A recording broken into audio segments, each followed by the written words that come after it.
Water covers over 70% of the Earth's surface, driving our weather patterns, feeding us, transporting us, breathing life, but in an instant, capable of taking it away. This was why the lighthouse was created many, many years ago, to help those who dare fare the Earth's waters safely find their way to shore. Before the lighthouse existed, a beacon along the east coast was used around 1806 as a guide for ships and vessels toward the Demerara River.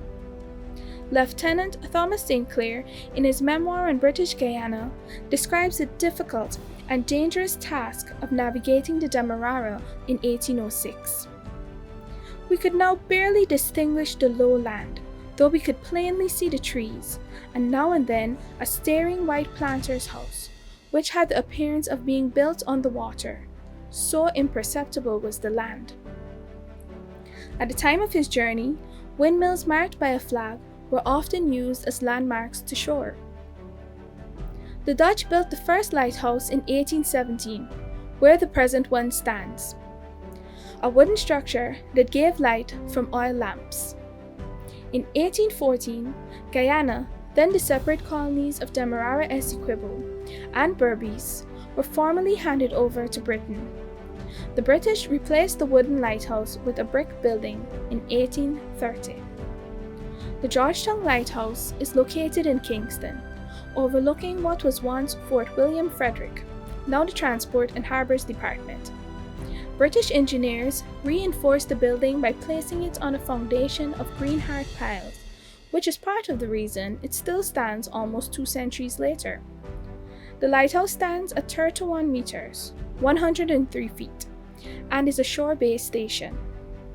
It was built with a high tower, suitable for our low-lying coastal plain and can withstand strong winds. In other parts of the world, lighthouses are built offshore, exposed to open seas. Have you ever visited a lighthouse? If not, be prepared to climb approximately 138 winding wooden stairs to reach the Iron Gallery, which wraps around the top, offering a beautiful view of Georgetown and the Atlantic.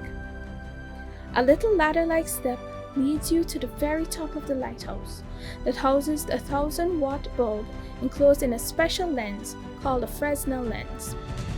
This special lens revolutionized the distance light could be seen and replaced the floating light used in the building.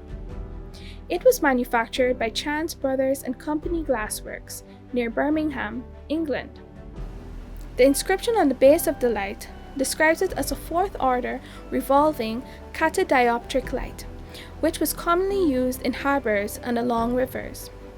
The lens's beautiful curved design enabled the light to be seen at a distance of 48 to 64 kilometers or 30 to 40 miles at sea.